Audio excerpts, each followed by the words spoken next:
What Mountain? Chapter 3.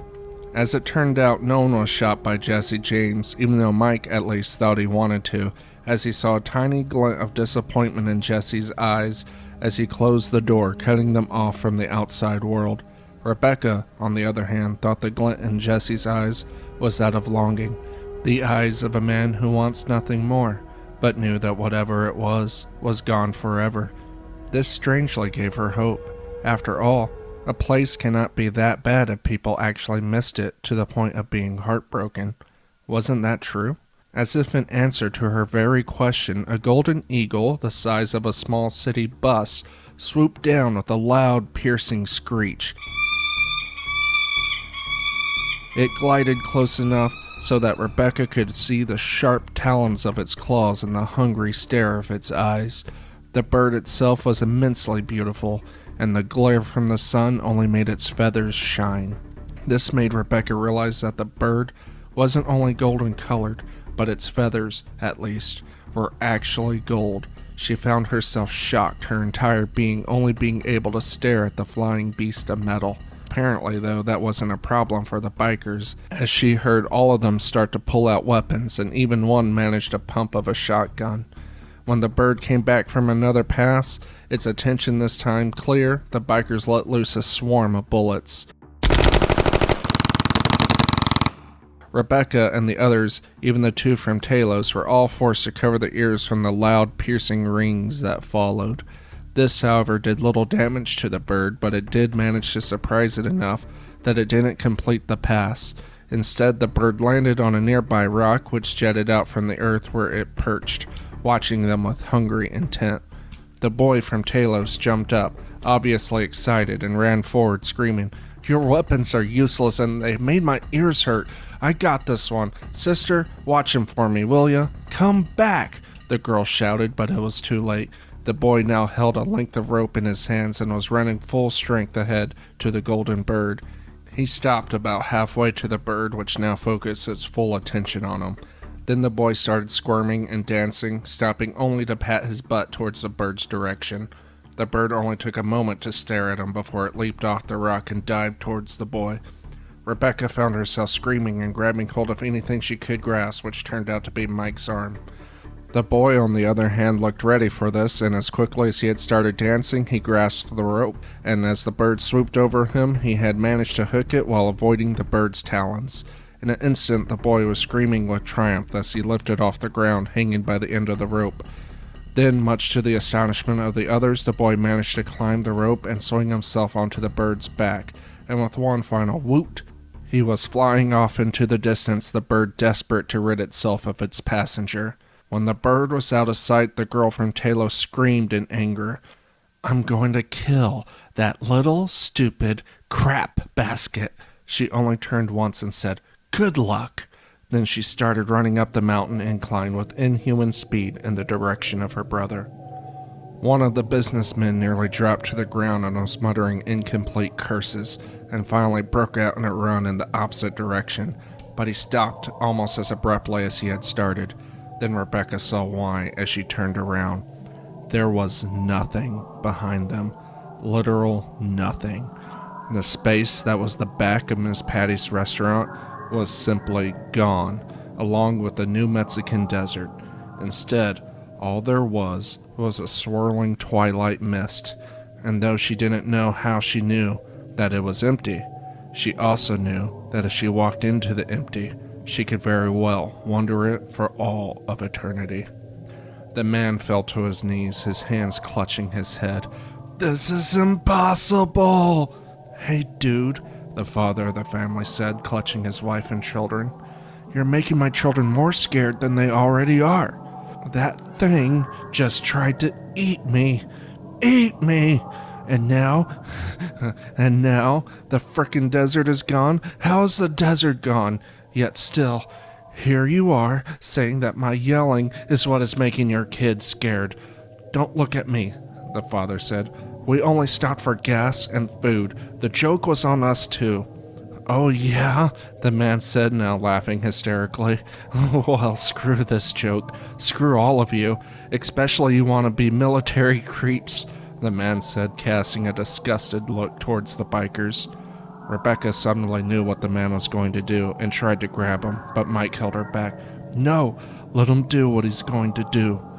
The man turned his crazed eyes towards Mike and Rebecca, now his laughing growing audibly louder. What were you going to say, sweet cheeks? Don't go in? Well, screw it. I think all of you are insane. Then the man lifted his arms to his sides, letting his red tie start flowing freely in the wind, and his name tag bounced off his coat, landing in the soft grass. Then walking backwards, he stepped into the nothing. They all stood there momentarily shocked until they heard a light scream that was quickly carried away by the constant howling wind, which made them all cringe in light panic. Rebecca was the first person to move. She slowly walked over to the man's name tag, and all the while watching the twirling mist, bending slowly down till her hand fumbled the hard plastic. She made her way back without turning away from the mist till she was with the others. Rebecca turned the name tag over and her face grew pale, and Mike grabbed her to keep from falling. She violently shook but said, "The tag says, the mountain is watching. Go forward or suffer." The small militia, which Mike still couldn't help but think of as bikers, then started to move, with the bald-headed leader of the group saying, "Well, this has been nice and all, but we are doing just that, making our way forward. And since the Toilos Terps all ran off, I would say you're all in for a hell of a time." "Wait," said the woman from the now three-person business group.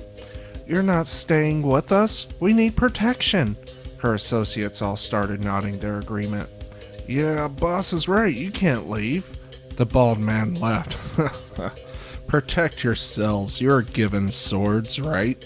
"Think of the children," she said. "I am," the bald man said. "I'm thinking of my children back home who miss their father, and I intend to get back to them with more money than I would have ever dreamed possible. Besides, you think I don't recognize you lot? You don't need protection." Then the bald man looked over to the family and Mike and Rebecca. "If I was y'all, I would stay clear from these freaks.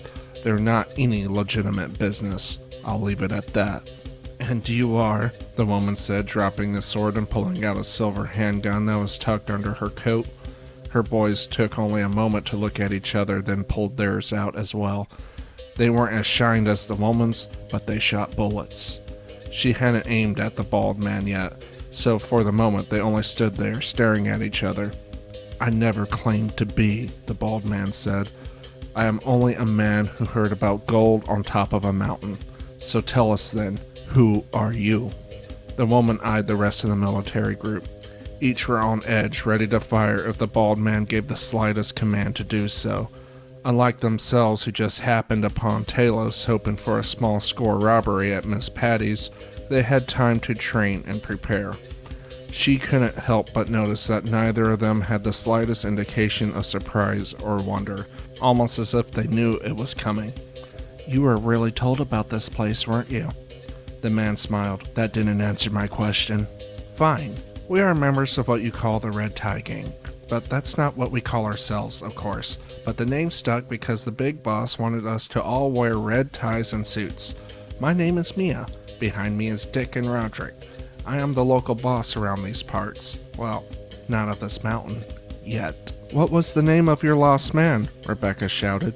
Mia rolled her eyes. "His name was obviously, 'The mountain is watching. Go forward or suffer.'" As if they were robots, Dick and Roderick started laughing. Rebecca frowned but said nothing. "That loser," Mia continued, "was a newbie. I haven't even bothered to know his name yet, and it's a good thing because if his mind snapped that easy, then he wasn't red tie material. The douchebag didn't even bother to drop his gun before throwing himself in that hellhole." "Look," said the bald man, "you folks do as you wish. Stick with them or try to keep up with us. But let's get something straight. First, the red ties aren't coming with us. Second, we're not heroes. We will not sacrifice ourselves for you, or hell, might not even go out of our way to save you. Third, We are all here for selfish reasons. I will not lie about that. So keep that in mind when you think we will somehow find our humanity when you get in trouble. Fourthly, keep up or get left behind. With that said, the bald man started walking forward again, and this time the red tie gang only stared. Rebecca, who had already made up her mind along with the other civilians at this point, grabbed Mike's hand and started to follow. Roger, the semi-leader of the bikers, did not lie. His group came well prepared and more than just weapons. They had taken the time to practice and prepare their bodies for this experience. Mike didn't know who told them about this place, but they must have been very convincing. Of course, this only meant that for the most part he, Rebecca, who could have probably kept up but chose to stay by him, and of course the family with 2 young children, kept a good pace, if the goal had been to immediately fall behind. This scared Mike, who had never even held a knife besides to cut vegetables. What was he going to do with a sword? More than that, however, was the fact that behind every mountain boulder and in every crevice of the rocky mountainside, there was a fountain of mystery that held wondrous but deadly secrets. This became apparent because when their small group caught up with the bikers, they had been in the midst of yet another battle. Mike, whose only real challenge up to this point was to remember to breathe as he fought a fatigue of a body that hadn't done cardio in years, was stunned still. In front of him, they watched as the bikers shot and stabbed their way through a horde of blue flying snakes. These were snakes unlike any Mike had ever seen. The snake wings, which flapped about the speed of a hummingbird's, kept the snakes swirling through the air like little blue comets that appeared and disappeared at will. The good news was that they didn't appear poisonous despite their vibrant blue skin. However, he only assumed this because the bikers had all various bite marks, and several were ripping snakes off their skin, yet no one was dead. Much to their surprise, the bikers were actually holding their own against the snakes. Most had opted out of using their guns in favor of the mountain-issued swords, as the wide arch of the swing was more likely to hit something versus the straight and narrow path of a speeding bullet. But some did keep their pistols, waiting for snakes to strike before putting a bullet through the creature's head or body. The problem was that the snakes kept coming from some unseen crack of the rocks, and until they found it, they were going to move very slowly and painfully forward. Mike shivered, imagining death by 1,000 tiny bites. Rebecca was far less interested in the fight. What she was interested in was the fact that they were clearly in view, yet the snake's entire attention was on the bikers. So she focused her attention on the surrounding area, finding the best route that would take them past the encounter, hopefully without a single snake bite. The whole reason the bikers had to fight past the snakes in the first place was that the path everyone had simply been following led directly to a set of cliff edges that bordered a deep pit which possibly led to the inside of the mountain itself, and the bikers had decided to continue on the path instead of looking for another way around. Then when the nest was disturbed, it had already been too late to turn around. "Okay, look," Rebecca said. "I think we have a chance to sneak past them without catching the eyes of the snakes. You see that small cliff's edge that they're fighting on? I think we can just go underneath that and press forward, and with any luck, the snakes' attention should still be on them." "Okay," said the mom, "but if we do that, we'll be ahead of them, and then who will be blocking our path? They may be asses, but so far all we've had to do is walk, and I will do whatever it takes to keep my children safe, even if that means I have to use your skinny ass as a baseball bat." Rebecca was taken aback. She hadn't even known their names, hadn't really had time to know them really, but her scream reminded her that she wasn't the only one whose reality was just shattered. Only, she had one up on the others. Years and years of answering calls of people who had just survived perhaps the most terrifying experience possible in the modern world, a car crash. This had somehow prepared her for unsettling situations. Okay, maybe not being plunged on a hill where nightmares take on physical forms, but the basic idea was the same. People's lives are forever changed after an accident, and in Rebecca's mind she rationalized this whole event as nothing more than an accident, which is why Rebecca found herself taking a moment to breathe then for the first time to really study the family that she and Mike had inherited.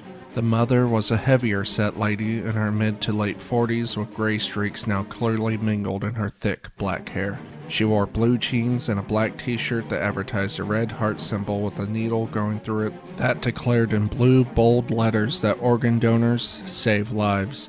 The father also wore blue jeans with a t-shirt that said Yeehaw El Paso, Texas proudly on its front. However, he seemed well into his 50s and struggling as hard as Mike was. The children, though dressed similarly as their parents, only seemed minorly annoyed, as if they had already accepted the fact that they had to climb a mountain filled with creatures straight out of one of their storybooks.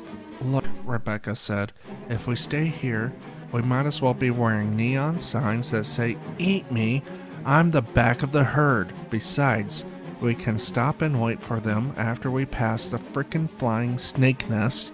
Or did you forget that if we mindlessly walk behind them that we are just as good targets as they are, only we have no idea how to fight back?" "All right, let's just calm down," said the husband. "Don't tell me to calm down," the woman said. "We need those people in front of us." "And they will be," Rebecca said. "I know that we are all scared here, but either way you look at it, we need to get past those snakes, and the best way to do that is to sneak past them while they are busy. Then once on the other side, we can wait for them to finally break past the snakes."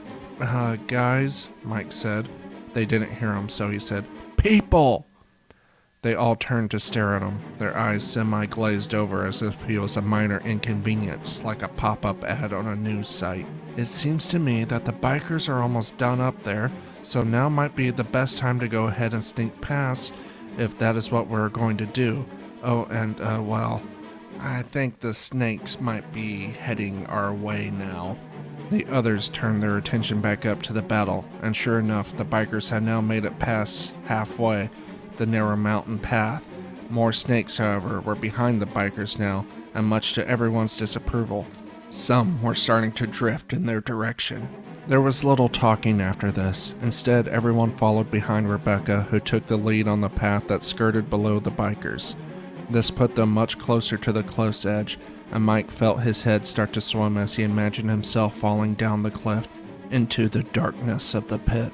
What creatures were in there? Or was it just tiny jagged rocks that could cut flesh like butter? He shivered and refocused his attention back to following Rebecca, making his way inch by inch. After a few minutes, he felt that he had a handle on himself, and he looked back to check the progress of the children. Kids and heights had always made him nervous. He remembered once taking a tour of a cavern, and in front of him and Rebecca, a family with a kid kept letting their kid push her weight on the rails, and each time he heard the creak of the metal and he shivered. The children, though, much to his surprise, were keeping their backs to the edge of the cliff, holding each other's hands, inching forward with an air of caution about them. That's when Mike noticed a small patch of dirt fall on the boy's shirt. It wasn't much, but it made Mike look up. He couldn't see anything above them, but he would have figured that if the battle was going on above, more than just dust would be falling over. It took a while, but the group did manage to make their way to the other side, ahead of the bikers. Mike didn't wait for the group to start arguing again. Instead, he made his way back on the trail that the bikers would eventually emerge. He had one idea, and only one, but if it worked, then they would make it all the way to the tower with little effort on their part. As he walked, ignoring the half-measured calls of the others, his only saving grace was the fact that at least this time he wasn't dangling his body over a cliff. As he got closer to the bikers, he could hear that the battle was still going on. And there, Mike stopped cold. He could see now that the bikers were stopped, the snakes now a cloud over them. But right there, he saw the small hole the snakes were crawling out from. Mike found this funny.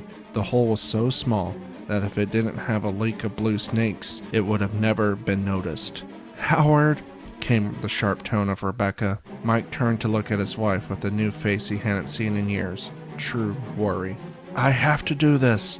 We don't owe them anything," Rebecca said with a touch of steel in her voice. "No, but if I do this, then they'll owe us," Mike said, walking forward again. His words sounded strong, but the truth was he didn't feel strong. The truth was that ever since Mike saw the golden bird that thought he was a fruit snack, he had completely been on autopilot, letting Rebecca guide him. It took dangling off a cliff edge to wake him up from his stupor. Now that he had some cognitive function in his mind, he came to realize one thing. He was dead. But, just maybe, he could gamble his life and give Rebecca a chance.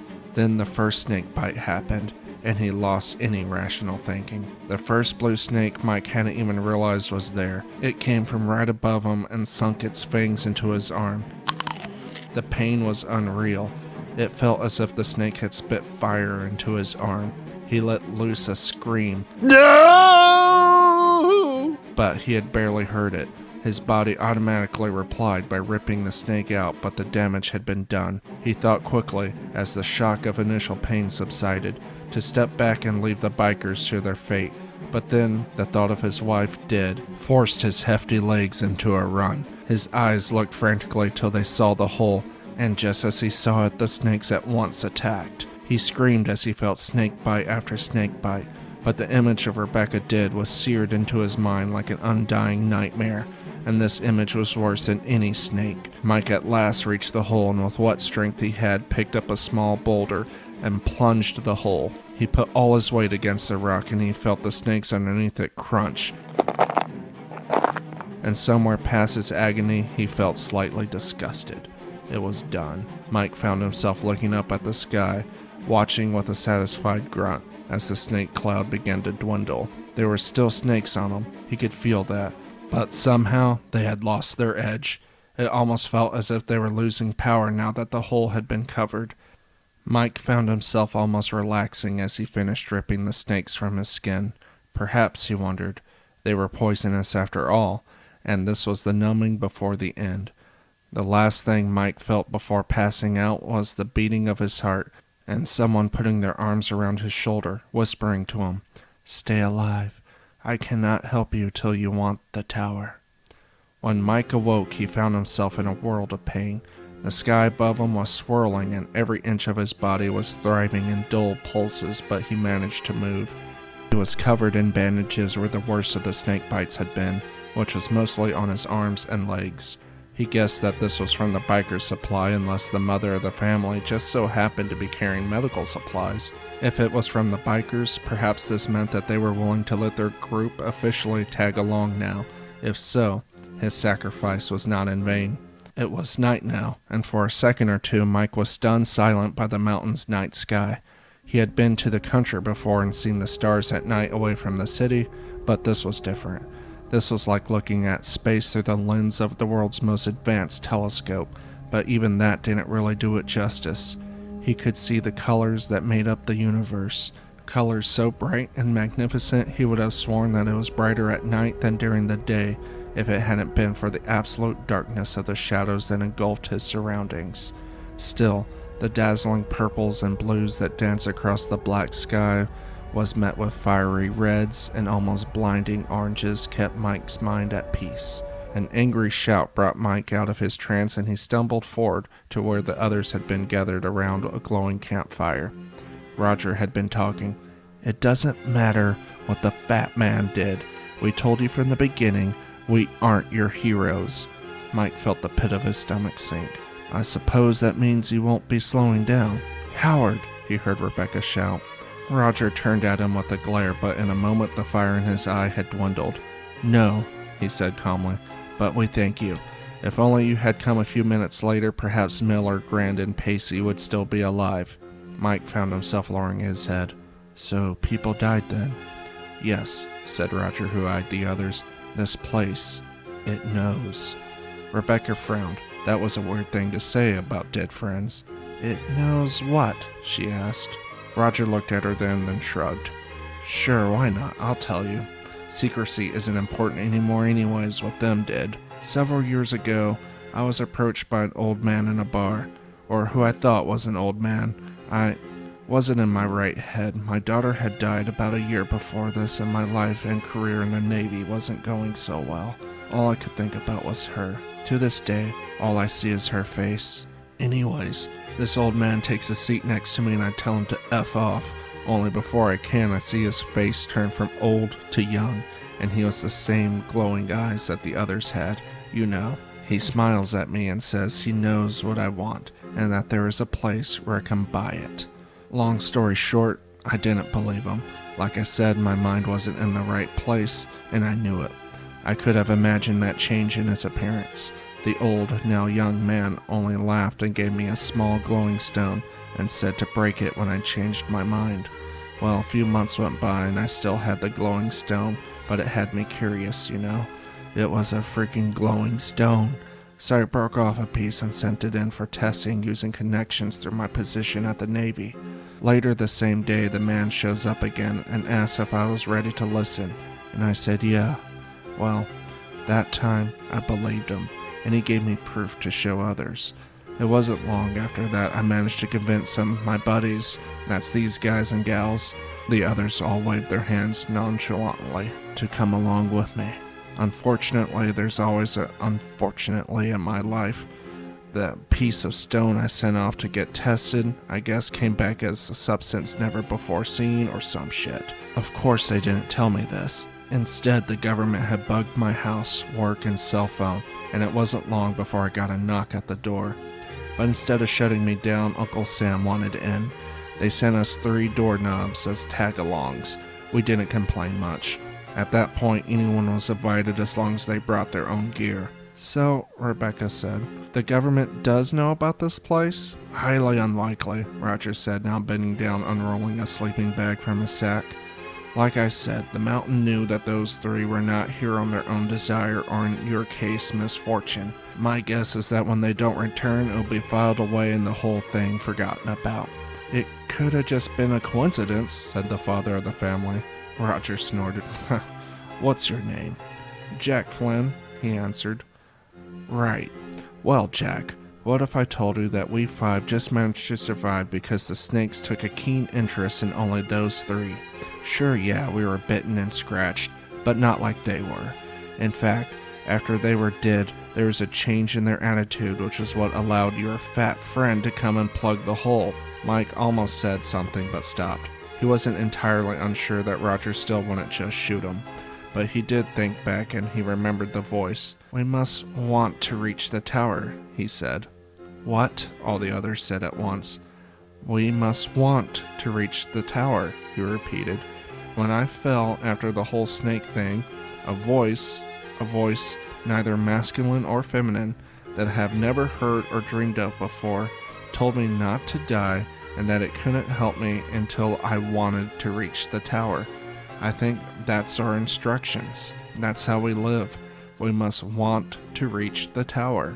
At this, the 2 children laughed and clapped, and all the heads turned towards them. We've known that the whole time, the boy said. Yeah, said the girl, but the mountain said it was a secret. Roger laughed. Well, that proves it, doesn't it?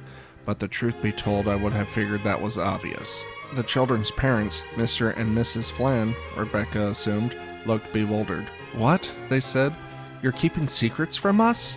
Rebecca turned her attention back to Roger, ignoring the family squabble. You said the man gave you proof. What was it? Oh, you know, just something that was very convincing is all. He just gave me a tool to tell others. Think he realized I was more of a team player. Rebecca raised an eyebrow. You're not being very sporty with us. Roger shrugged as he finished laying out his sleeping bag. Your lot wasn't a part of my team. Besides, can't afford to let anyone get in my way. Now, are you done playing 20 questions? I have watch in a few hours and would like some sleep while I can get it.